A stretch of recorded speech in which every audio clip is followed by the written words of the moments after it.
अस्सलाम वालेकुम दोस्तों। पाकिस्तान बमुकाबला बांग्लादेश के दरमियान पाकिस्तान क्रिकेट टीम की भरपूर प्रैक्टिस जारी हो। पाकिस्तान टीम अपना पहला जो T20 मैच खेलेगी बांग्लादेश के खिलाफ खेलेगी, ये 19 नवंबर को खेला जाएगा। तो दोस्तों आज इस वीडियो के अंदर आपको बताएंगे कि पाकिस्तान और बांग्लादेश के दरमियान होने वाले पहले T20 मैच के लिए पाकिस्तान क्रिकेट टीम की प्लेइंग 11 भी बताएंगे। और सरफराज अहमद के वाले से एक बड़ी खुशखबरी आ रही है कि सरफराज अहमद को बांग्लादेश के खिलाफ पहले T20 मैच के लिए मौका मिलेगा।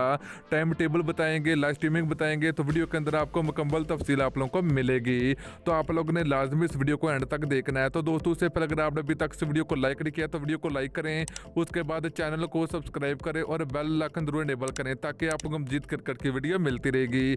तो दोस्तों पाकिस्तान बमुकाबला बांग्लादेश के दरमियान 3 T20 मैच खेले जाएंगे। पहला T20 मैच शुरू होने में कुछ ही लंबे बाकी हैं और प्लेइंग 11 भी सामने आ चुकी है। तो दोस्तों प्लेइंग 11 की बात करें तो पहले नंबर पर होंगे कप्तान बाबर आजम, नंबर 2 की बात करें तो शादाब खां होंगे, नंबर 3 की बात करें दोस्तों हैदर अली होंगे, नंबर 4 की बात करें तो फ़ख्र जमान होंगे, नंबर 5 की बात करें तो शुएब मलिक होंगे, नंबर 6 की बात करें तो खुशदिल शाह होंगे, नंबर 7 की बात करें तो सरफराज अहमद होंगे, नंबर दोस्तों 8 की बात करें तो पाकिस्तान क्रिकेट टीम के ऑलराउंडर मोहम्मद नवाज होंगे।